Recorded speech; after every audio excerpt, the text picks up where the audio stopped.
Uncle Sidney and the Mexicans, narrated by Tom Stechschulte.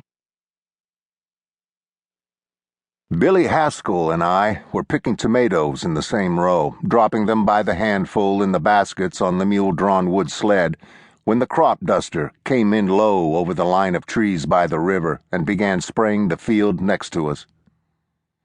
"The wind's gonna drift it right across us," Billy Haskell said. "Turn away from it and hold your breath."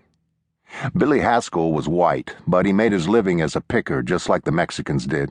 The only other white pickers in the field were a couple of high school kids like myself.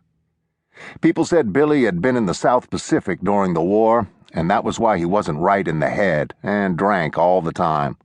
He kept a pint of wine in the bib of his overalls, and when we completed a row, he'd kneel down below the level of the tomato bushes as though he were going to take a leak, and raise the bottle high enough for 2 deep swallows. By mid-afternoon, when the sun was white and scalding, the heat and wine would take him, and he would talk in the lyrics from hillbilly songs. "My woman has gone to the wild side of life, where the wine and whiskey flow, and now my little boy calls another man daddy."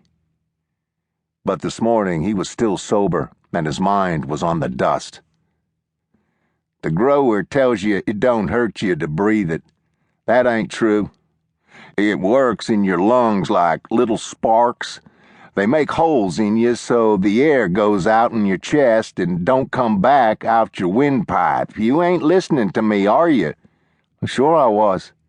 "You got your mind on Juanita over there. I don't blame you. If I hadn't got old, I'd be looking at her too." I was watching her, sometimes without even knowing it. She was picking ahead of us 3 rows over, and her brown legs and the fold of her midriff, where she had tied back her denim shirt under her breasts, were always in the corner of my eye. Her hands and arms were dusty, and when she tried to push the damp hair out of her eyes with the back of her wrist, she left a gray wet streak on her forehead. Sometimes when I was picking, even in the row with her, I saw her look at her shirt front to see if it was buttoned all the way. I wanted to talk with her, to say something natural and casual as I picked along beside her, but when I planned the words, they seemed stupid and embarrassing.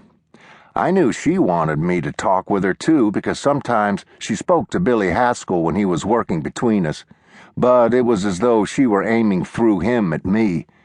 If only I could be as relaxed and easy as Billy was, I thought, even though he did talk in disjointed song lyrics.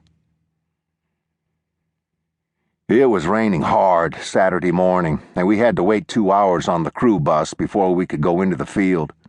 Billy was in a hungover stupor from Friday night, and he must have slept in his clothes because they smelled of stale beer, and I saw talcum powder from the pool room on his sleeves. He stared sleepily out the window at the raindrops and started to pull on a pint bottle of urine-yellow muscatel. By the time the sky cleared, he had finished it and started on a short dog, a 39-cent bottle he bought for $1 from a Mexican on the bus.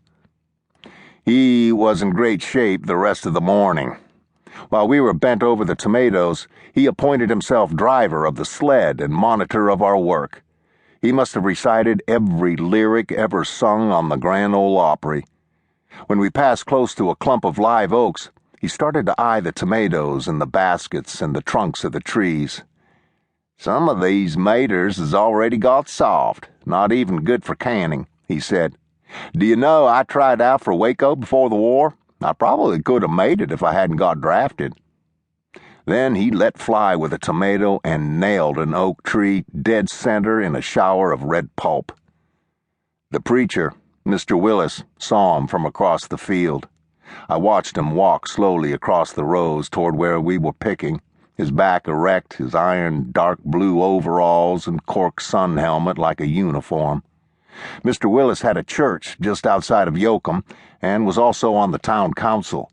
My Uncle Sidney said that Mr. Willis made sure no evangelist got a permit to hold a revival anywhere in the county, so that all the Baptist soul-saving would be done in one church house only. I bent into the tomatoes, but I could feel him standing behind me.